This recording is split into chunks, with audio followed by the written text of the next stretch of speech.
мы хотим создать условия для наших избирателей, чтобы они приняли участие на этих выборах. Когда они собираются, они на заработках, они приезжают на Пасху.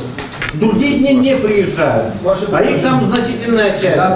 Вот в этой связи, я и говорю, у нас 20 числа, да? 22 числа идет день родоницы, да? Понедельник имеется в виду, апреля. Нет, не апрель месяц, Пасха в апреле месяце. 12 марта, 19 у нас получается... 12 марта, когда Пасха? 12 марта.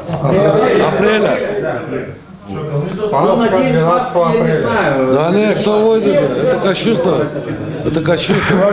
Уважаемые коллеги, все, Георгиевич, 15 тогда. все, Георгиевич, уважаемые коллеги, да, как бы Георгиевич где-то прав, что там народ приходит, но мы должны и другое увидеть. Пасха началась, а мы с вами ведем агитацию. Извините, поливаем грязью друг друга.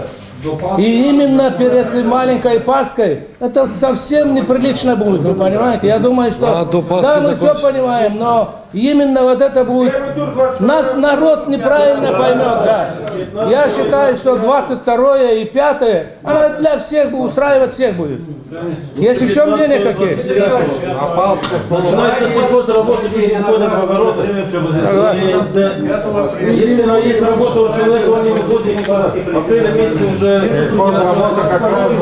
для агитации. Он хочет 15 и 29. 29 марта закрыть, чтобы не оставаться на апрель месяце. Давайте 22 и 5 нормально. Первое, значит, предложение было и комиссии 22 и 5. Ставим на голосование?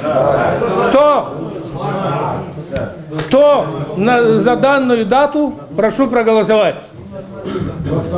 22 и 5. Дмитрий Григорьевич, мы назначаем только одну дату. 22 Да. 22. Кто против? Кто воздержался? Принято, спасибо. 22. Да, 22 марта. Все. Пожалуйста.